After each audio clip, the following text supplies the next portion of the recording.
কালকে আমার ব্যথার কিছু অংশের ছবি তুলে আপলোড করেছিলাম, তা দেখে সবাই আমাকে এত মেসেজ করছেন, দিদিভাই তোমার কি হয়েছে? আর আত্মীয় স্বজনরা তো সবাই ফোনের উপর ফোন দিয়ে যাচ্ছেন। বিশ্বাস করেন, আপনাদের ভালোবাসা পেয়ে আমি এই প্ল্যাটফর্মে এসে নিজেকে ধন্য মনে করছি। বিপদ যেন আমার পিছুই ছাড়ছে না কিছুদিন যাবৎ। ভগবান সত্যিই আমার প্রতি সহায় ছিলেন এবং আমার শ্রী গুরুর আশীর্বাদ ছিল, তাই আজকে আমি এত বড় বিপদ থেকে রক্ষা পাই।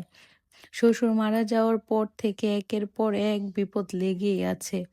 ছেলে অটোর নিচে পড়ে গেল, শাশুড়ি পড়ে মাথায় 4টা সেলাই লাগলো, হাজবেন্ডকে ভগবান এত বড় অ্যাক্সিডেন্টের হাত থেকে বাঁচালো। কাল আবার আমার এত বড় বিপদ গেল।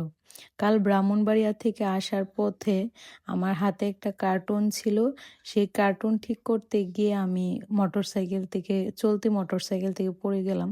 পরে অনেক ব্যথা পেয়েছি হাতে, পায়ে, চোখের নিচে অনেক আর এই মাসটা পুরো বিপদেই যাচ্ছে আমার। ভগবান কিসের ইঙ্গিত দিচ্ছে আমাকে জানি না, কি আছে কপালে।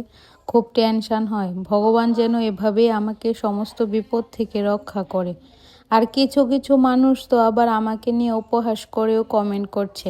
তাদের কথার প্রেক্ষিতে মনে হচ্ছে আমি ফেসবুকে ভিডিও করি বলেই আমার এমন হয়েছে, আর ফেসবুকের ভিডিওটা শুধু আমি একাই করি। তারা দুনিয়াতে আমৃত্যুর বর নিয়ে আসছে, তো আমিও চাই তাদের যেন কোনো বিপদ না আসে। তাদের কিছু হলে আমাকে নিয়ে সমালোচনা কে করবে বলুন? আমাকে নিয়ে এত কে ভাববে বলুন?